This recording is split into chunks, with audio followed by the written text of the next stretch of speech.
Our coverage of the Davos Economic Forum continues with our anchors Julie Hyman and Brian Sozzi speaking with Hewlett Packard Enterprise CEO Antony Neri about the digital transformation that he says the world is living through right now. We were here 7 months ago. Obviously, it was a complete different environment. The war in Ukraine was still here. But the microeconomic challenges that we continue to see, they were not as evident at the time.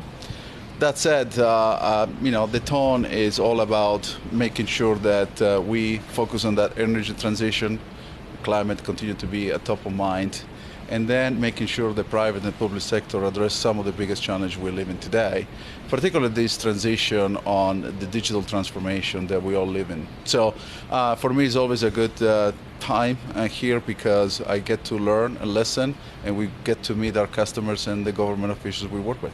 On the latter point, I believe you had a meeting with some U.S. lawmakers. Of course, there are people from all over the globe here, but there's a contingent of U.S. lawmakers. What were some of the priorities, maybe some of the points of agreement between you and the lawmakers? Well, it's great to see the U.S. delegation here in force, both sides of the aisle. They were very aligned on the top priority, which at the core was really the energy transition and independence. It was a good exchange of ideas and thoughts. Obviously, it's very limited. It's not a lot of time. It was the beginning of the event. But it was to connect with them. And I think, the United States has a clear set of priorities, which the energy independence is one of them, but also the transition to renewable, clean energy, and aligned to the climate goals. So what role does HPE play in that transition? Well, we as an IT company play a huge role. We think about the digital transformation we are going through. We believe sustainability and that digital transformation are inextricably connected. When we think about the value of data can play a big role in accelerating the execution of the plans. Use the technologies that we all now live with, like AI, machine learning, and AI at scale in particular, to do the research we need to do. I think there was a lot of focus around the supply side. I brought the topic about the demand side. When we think about technologies, we have a huge role to continue to drive innovation that reduce that consumption from the demand perspective, while we help the supply side accelerate the innovation to electrification and other means of renewable energy. Every time we talk to you for earnings, Antonio, we always ask you about your backlog. In the context of all this recession talk that we've heard here at the World Economic Forum, how does your backlog look? And talk to us about your order outlook. Yeah. Well, we said, obviously 2022 was a fabulous year for us from the demand perspective. We had an incredible order book that gave us a tailwind coming in 2023. We lived, obviously, the supply chain disruption, but I can tell you today that the supply chain disruption is pretty much resolved. There are a couple of things that we're still working through, but the reality is not going to be an impediment to fulfill customer demand.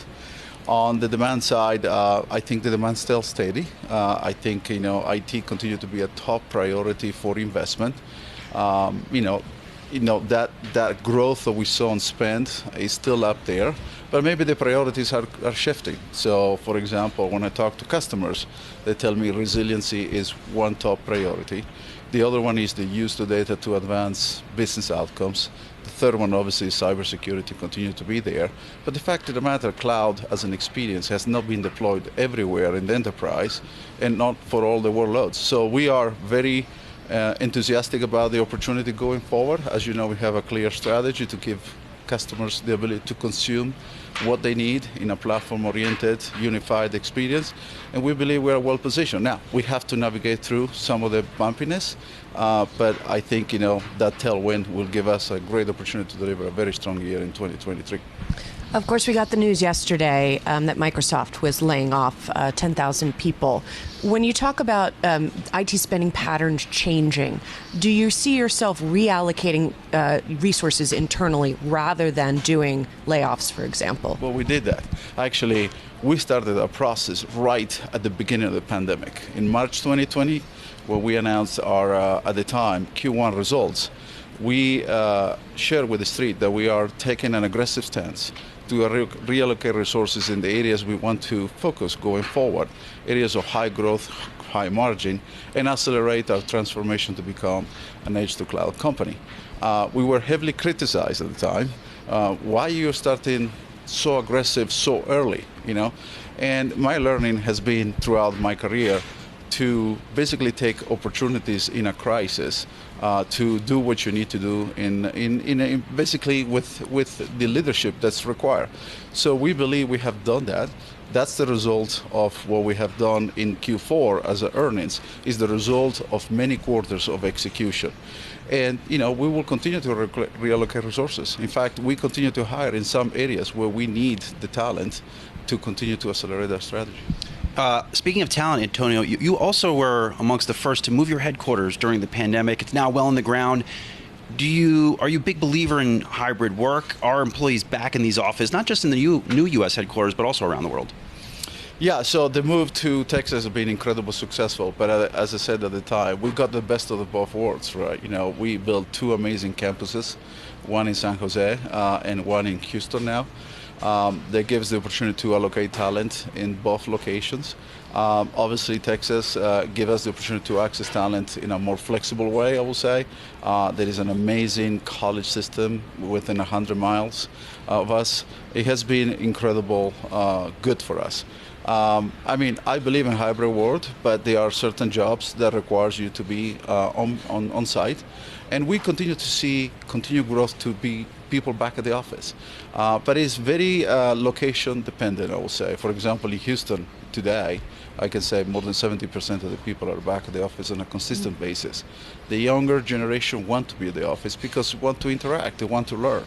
And so I think that's a journey we're going through.